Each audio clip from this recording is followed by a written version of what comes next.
ओम गंगणपतये नमः। वक्रतुंड महाकाय सूर्यकोटिसमप्रभ निर्विघ्नं कुरु मे देव सर्वकार्येषु सर्वदा। गुरुर्ब्रह्मा गुरुर्विष्णु गुरुदेव महेश्वर गुरु साक्षात् परब्रह्म तस्मै श्री गुरुवे नमः। पिछले वीडियो में आपने श्रावण मास की एकादशी के बारे में सुना। इसमें मैं आपको भाद्र मास की अजा और पद्मा एकादशी का महत्व बताऊंगा। युधिष्ठिर ने पूछा, जनार्दन, अब मैं यह सुनना चाहता हूँ कि भाद्र मास के कृष्ण पक्ष में कौन सी एकादशी होती है, कृपया बताइए। भगवान श्री कृष्ण बोले, राजन, एक चित्त होकर सुनो। भाद्र मास के कृष्ण पक्ष की एकादशी का नाम अजा है। वह सब पापों का नाश करने वाली बताई गई है। जो भगवान ऋषिकेश के पूजन करके इसका व्रत करता है, उसके सारे पाप नष्ट हो जाते हैं।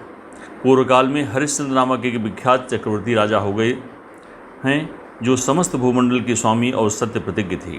एक समय किसी कर्म का फल भोग प्राप्त होने पर उन्हें राज्य से भ्रष्ट होना पड़ा। राजा ने अपनी पत्नी और पुत्र को भी बेच दिया, फिर अपने को भी बेच दिया। पुण्यात्मा होते हुए भी उन्हें चांडाल की दास्ता करनी पड़ी। वे मुर्दे का कफन लिया करते थे। इतने पर भी नृपश्रेष्ठ हरिश्चंद्र सत्य से विचलित नहीं हुए। इस प्रकार चांडाल की दास्ता करते अनेक वर्ष व्यतीत हो गए। इससे राजा को बड़ी चिंता हुई। वे अत्यंत दुखी होकर सोचने लगे, क्या करूं, कहां जाऊं, कैसे मेरा उद्धार होगा। इस प्रकार चिंता करते करते वे शोक के समुद्र में डूब गए। राजा को आतुर जानकर कोई मुनि उनके पास आए। वे महर्षि गौतम थे। श्रेष्ठ ब्राह्मण को आया देख नृपश्रेष्ठ ने उनके चरणों में प्रणाम किया और दोनों हाथ जोड़ गौतम के सामने खड़े होकर अपना सारा दुखमय समाचार कह सुनाया। राजा की बात सुनकर गौतम ने कहा, राजन, भादों के कृष्ण पक्ष में अत्यंत कल्याणमयी अजा नाम की एकादशी आ रही है, जो पुण्य प्रदान करने वाली है। इसका व्रत करो, इससे पाप का अंत होगा। तुम्हारे भाग्य से आज की 7वें दिन एकादशी है। उस दिन उपवास करके रात में जागरण करना।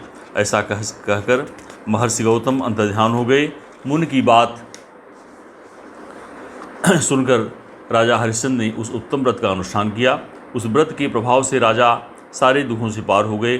उन्हें पत्नी का सान्निधान और पुत्र का जीवन मिल गया। आकाश में दुंदुभियाँ बज उठी। देवलोक से फूलों की वर्षा होने लगी। एकादशी के प्रभाव से राजा ने अकंटक राज्य प्राप्त किया और अंत में वे पूर्वजन तथा परिजनों के साथ स्वर्गलोक को प्राप्त हो गए। राजा युधिष्ठिर, जो मनुष्य ऐसा व्रत करते हैं, वे सब पापों से मुक्त हो स्वर्गलोक में जाते हैं। इसके पढ़ने और सुनने से अश्वमेध यज्ञ का फल मिलता है। युधिष्ठिर ने पूछा, केशव, भाद्र मास के शुक्ल पक्ष में जो एकादशी होती है, उसका क्या नाम, कौन देवता और कैसी विधि है, यह बताइए। भगवान श्री कृष्ण बोले, राजन, इस विषय में मैं तुम्हें आश्चर्यजनक कथा सुनाता हूँ, जिसे ब्रह्मा जी ने महात्मा नारद से कहा था। नारद जी ने पूछा, चतुर्मुख, आपको नमस्कार है। मैं भगवान विष्णु की आराधना के लिए आपके मुख से यह सुनना चाहता हूँ कि भाद्र मास के शुक्ल पक्ष में कौन सी एकादशी होती है। ब्रह्मा जी ने कहा, मुनिश्रेष्ठ, तुमने बहुत उत्तम बात पूछी है। क्यों न हो वैष्णव जो ठहरे।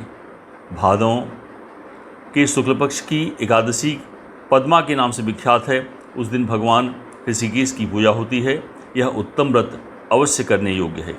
सूर्यवंश में मांधाता नामक एक चक्रवर्ती सत्य प्रतिज्ञ और प्रतापी राजर्षि हो गए हैं।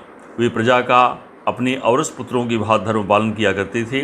उनके राज्य में अकाल नहीं पड़ता था, मानसिक चिंताएं नहीं सताती थी और वादियों का प्रकोप भी नहीं होता था। उनकी प्रजा निर्भय तथा धन धान्य से समृद्ध थी। महाराज के कोष में केवल न्यायोपार्जित धन का ही संग्रह था। उनके समस्त वर्णों और आश्रमों के लोग अपने अपने धर्मों में लगे रहते थे। मानधाता के राज्य की भूमि कामधेनु के समान फल देने वाली थी। उनके राज्य करते समय प्रजा को बहुत सुख प्राप्त होता था। एक समय किसी कर्म का फल भोग प्राप्त होने पर राजा के राज्य में 3 वर्षों तक वर्षा नहीं हुई। इससे उनकी प्रजा भूख से पीड़ित हो नष्ट होने लगी। तब संपूर्ण प्रजा ने महाराजा के पास आकर इस प्रकार कहा। प्रजा बोली, नृपश्रेष्ठ, आपको प्रजा की बात सुननी चाहिए। पुराणों में मनीषी पुरुषों ने जल को नारा कहा है। वह नारा ही भगवान का अयन निवास स्थान है, इसलिए वे नारायण कहलाते हैं। नारायण स्वरूप भगवान विष्णु सर्वत्र व्यापक रूप में विराजमान हैं। वे ही मेघ स्वरूप होकर वर्षा करते हैं। वर्षा से अन्न पैदा होता है और अन्न से प्रजा जीवन धारण करती है। नृपश्रेष्ठ, इस समय अन्न के बिना प्रजा का नाश हो रहा है, अतः ऐसा कोई उपाय कीजिए जिससे हमारे योगक्षेम का निर्वाह हो। राजा ने कहा, आप लोगों का कथन सत्य है, क्योंकि अन्न को ब्रह्म कहा गया है। अन्न से प्राणी उत्पन्न होते हैं और अन्न से ही जगत जीवन धारण करता है।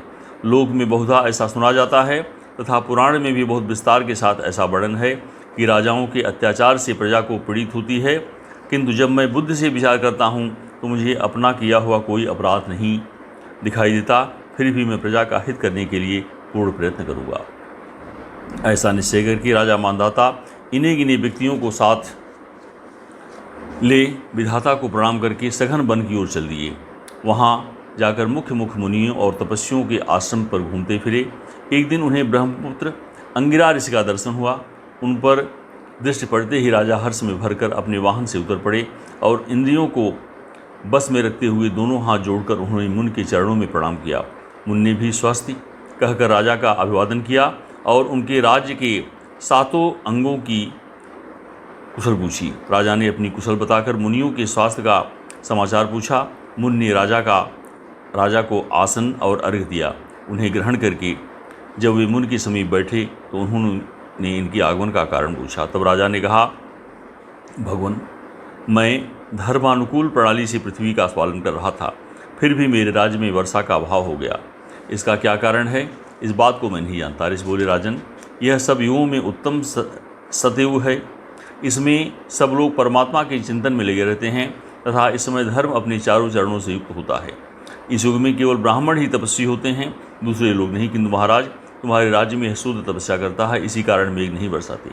तुम इसके प्रतिकार का यत्न करो जिससे यह अनावृष्टि का दोष शांत हो जाए। राजा ने कहा, मुनिवर, एक तो यह स्वयं तपस्या में लगा है, दूसरे निरपराध है, अतः मैं इसका अनिष्ट नहीं करूँगा। आप उक्त दोषों को शांत करने वाले किसी धर्म का उपदेश दीजिए। ऋषि बोले, राजन, यदि ऐसी बात है तो एकादशी का व्रत करो।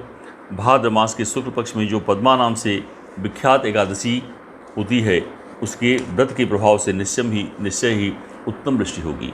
नरेश, तुम अपनी प्रजा और परिजनों के साथ इसका व्रत करो। ऋषि का यह वचन सुनकर राजा अपने घर लौट आए। उन्होंने चारों वर्णों की समस्त प्रजाओं के साथ भादों के शुक्ल पक्ष की पद्मा एकादशी का व्रत किया।